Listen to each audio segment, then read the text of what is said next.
Yo tout le monde, j'espère que vous allez bien. Aujourd'hui, je vous fais un unboxing un peu particulier parce que j'étais à la Japan Expo le week-end du 13 et 14 juillet et j'ai ramené pas mal de goodies. Il y avait 2-3 pop-up stores, celui de Celio et aussi celui de Nintendo que j'ai dévalisé.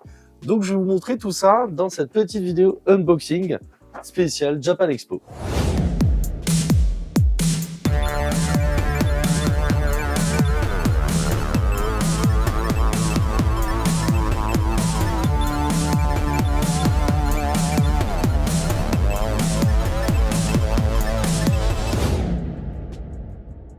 Ce week-end, il y avait donc la Japan Expo et j'y suis allé faire un petit tour. Je vais vous faire 2-3 vidéos dessus.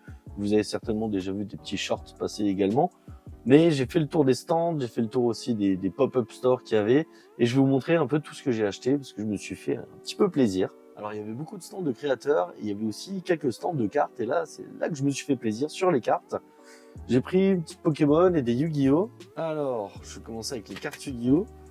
J'ai pris un Magicien Sombre que j'ai trouvé pour pas trop cher, donc ça fait toujours plaisir. Un dragon blanc aux yeux bleus, parce que ça franchement c'est un classique, hein. J'étais à fond dans les lignes quand j'étais gamin, donc c'est vraiment cool. Et là j'ai pris les bonnes parties d'Exodia, donc j'ai le bras droit, le gauche et la tête, il me manquera juste les deux jambes. Je les ai pas trouvés sur le salon malheureusement, mais en tout cas ça fait quand même plaisir, elles sont en superbe qualité et je les ai vraiment payées pas cher. Donc, les cartes Yu-Gi-Oh c'est déjà fait. Et je me suis fait plaisir, j'ai pris une petite carte gradée de Salamèche, 9,5. Donc voilà, ça c'est mon enfance, c'était mon starter. Quand je jouais à Pokémon à l'époque, j'avais vraiment kiffé, donc juste pour le fun. Ensuite, je suis passé sur le pop-up store de Celio. Je vais vous faire un petit short dessus, comme ça vous pourrez le découvrir en entier. Mais personnellement, j'ai craqué pour ce t-shirt de Dragon Ball Z, qui est vraiment classe je trouve. Voilà, j'ai pas voulu faire le foufou à prendre trop de choses, sachant que il y avait des superbes vestes, mais il y a tout qui est parti très rapidement. Et il y avait des maillots, enfin voilà, je vais vous montrer la vidéo, hein, je vous mettrai le lien, où vous pourrez faire un tour vous aussi sur le stand avec moi. J'étais aussi sur le stand de Crunchyroll où on a pu faire le centre d'entraînement de One Piece. On a gagné des petits stickers à la fin, on a aussi gagné ces petites cartes avec un bon de réduction pour Crunchyroll, donc elles sont assez cool. Et en plus de ça, on a pu faire une photo avec le panneau Wanted et mettre nos têtes au milieu. C'était assez classe. Il y avait le stand de Demon Slayer aussi. C'était un dojo, c'était assez classe. On a reçu cette petite tête à mettre aussi. Et ensuite, au stand des créateurs, il y a le label 619.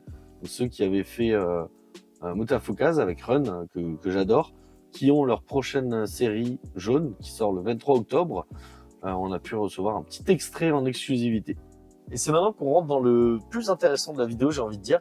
C'est ce qu'il y avait au pop-up store de Nintendo. Je vais vous montrer ça. Alors déjà, il y avait des figurines assez incroyables. Voilà, c'est celle de Mario que j'ai récupérée. Il y avait aussi du Splatoon, il y avait Link, il y avait Pikmin. Et le dernier, je m'a échappé. En tout cas, c'est vraiment cool. Même le packaging, je trouve, il est grave stylé. On pouvait récupérer aussi des t-shirts. Donc, tout gris avec le logo Nintendo Osaka, ou alors on pouvait aussi récupérer en rouge Nintendo Osaka. Même le packaging pour celui-là, il est assez stylé. Ensuite, ça, c'est un peu tous les goodies. Je vais vous montrer ça en détail.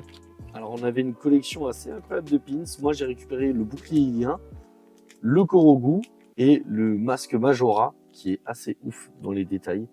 Franchement, c'est vraiment stylé. Ça, ensuite, après, c'est un peu tous les goodies, les stickers. On avait même droit à une glace. Un petit jeu de cartes, Panini. D'ailleurs, je vais l'ouvrir, on va découvrir ensemble ce qu'il y a dedans. Et là, c'est des petites plantes de chez Pikmin. C'est des graines pour avoir des plantes de Pikmin. C'est assez drôle. Et avant, je vous parlais du label 319, donc les créateurs avec Run de Mutafukaz. Et bien, sur un stand, j'ai pu récupérer un truc assez ouf. C'est l'édition collector du Blu-ray de Mutafukaz, donc le film qui était sorti avec en voix Orelsan et Gringe. Là, dans cette édition collector, on a une lithographie et on a aussi une superbe figurine. Donc celui-là, je vais pas tout de suite le déballer. Je vais faire une vidéo spéciale dessus. Donc pensez bien à être abonné, comme ça vous recevrez une notif dès qu'il y a la nouvelle vidéo. Comme d'habitude, si la vidéo vous a plu, pensez à liker et à commenter. Vous pouvez aussi le partager à vos amis, ceux qui n'ont pas pu aller à la Japan Expo. Et ben voilà un petit peu tout ce qu'on peut choper là-bas. Et moi, je vous dis à bientôt pour une prochaine vidéo. Ciao, ciao!